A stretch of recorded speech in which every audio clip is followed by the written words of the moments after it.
At the bottom of a forgotten sea, time survived inside a fist of green corrosion.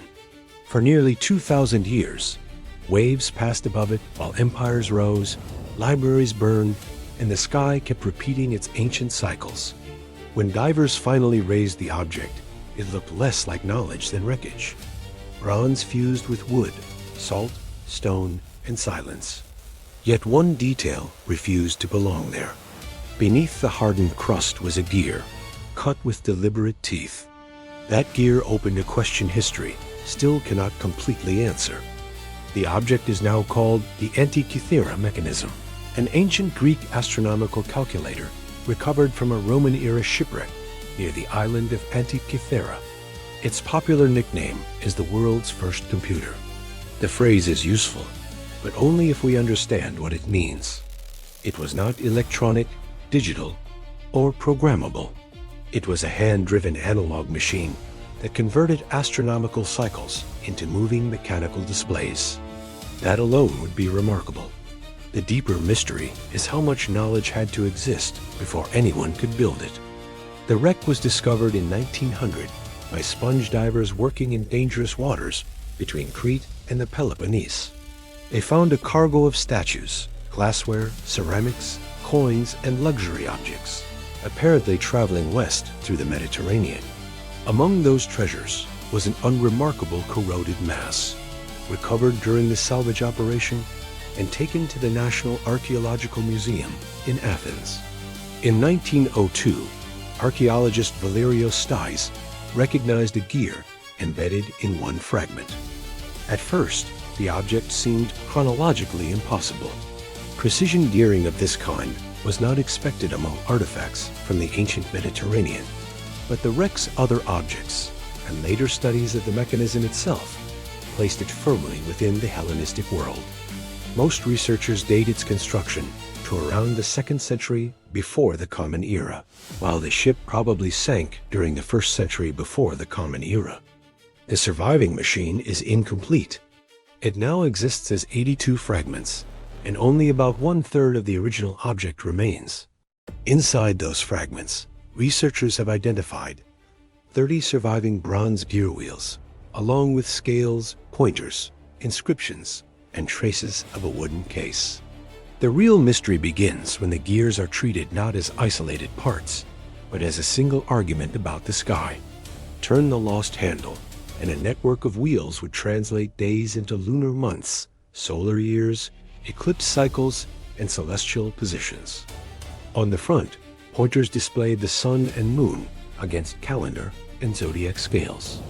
A small rotating sphere probably showed the changing phase of the moon, turning from dark to light as the gears advanced. The moon did not move at a perfectly uniform speed across the ancient sky, and the machine's makers knew it.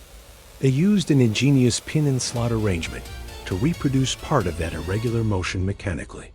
This was not merely a calendar with decorative astronomy. It embodied a mathematical model.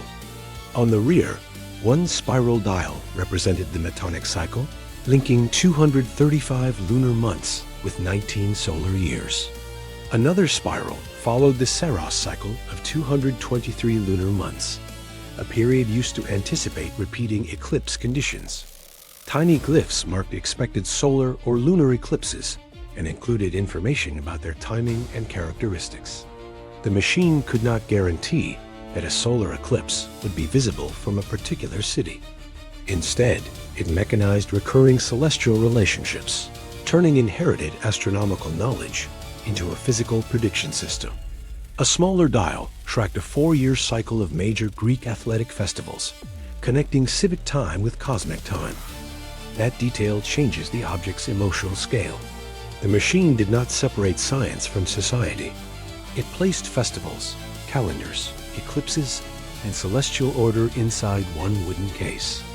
But the oldest surviving fragments do not preserve the complete front mechanism. Inscriptions revealed by modern imaging describe the sun, moon, and the 5 planets known in antiquity. Researchers have proposed gear systems that could have displayed those planetary motions, but the exact reconstruction remains debated. This uncertainty matters because replicas can appear more complete than the evidence. Every modern model contains a boundary between surviving fact and intelligent reconstruction. For decades, that boundary was almost impossible to see through the corrosion. Then, high-resolution surface imaging and microfocus X-ray computed tomography exposed hidden teeth, letters, and mechanical relationships inside the fragments. The scans transformed the object from a strange gear cluster into something close to a damaged technical manuscript.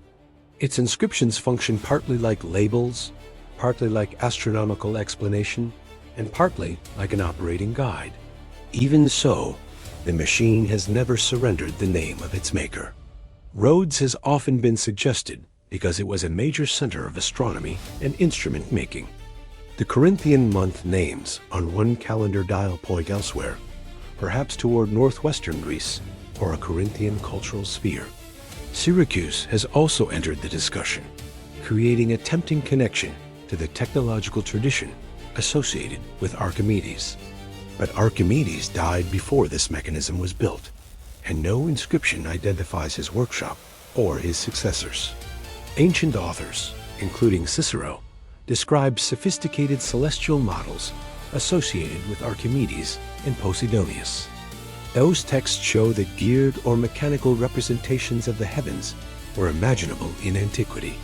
They do not prove that any named philosopher designed the artifact from the wreck. The archive becomes more unsettling when we ask why nothing else exactly like it has survived. One answer is simple: bronze was valuable and routinely melted down for new objects. Delicate machines also survive poorly compared with stone temples, coins, or ceramic vessels. A shipwreck created an accidental vault, hiding this device from recycling while seawater nearly destroyed it. Its uniqueness may therefore reveal more about preservation than invention.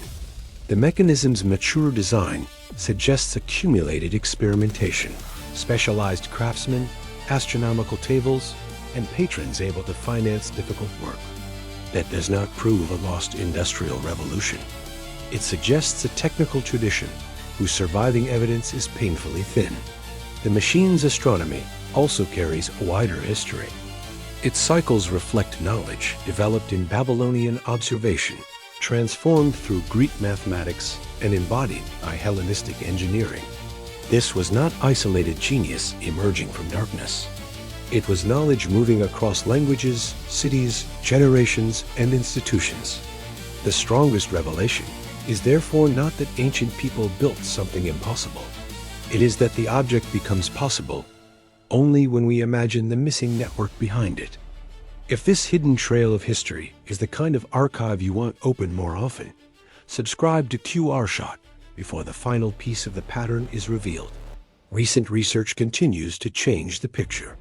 One modern reconstruction proposes a crowded front display for the sun, moon, and planets, while acknowledging that missing evidence prevents certainty.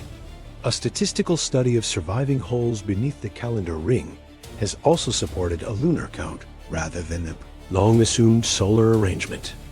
These findings do not close the case. They show that the machine remains an active scientific problem, not a solved museum curiosity. The Antikythera Mechanism is sometimes used to claim aliens, time travelers, or a vanished super-civilization. Available evidence supports none of those stories. Its real power is more disturbing because it is entirely human. It proves that technological history is not a clean staircase from primitive to advanced. Knowledge can become concentrated, fragile, expensive, and dependent on institutions that disappear. When those institutions collapse, the object may remain while the instructions, workshops, teachers, and reasons for building it vanish. What survived from the wreck is not a message from the future. It is a warning from the past about how easily intelligence can be mistaken for impossibility once its context has been erased. The machine did not come from another age. It came from an age we failed to remember.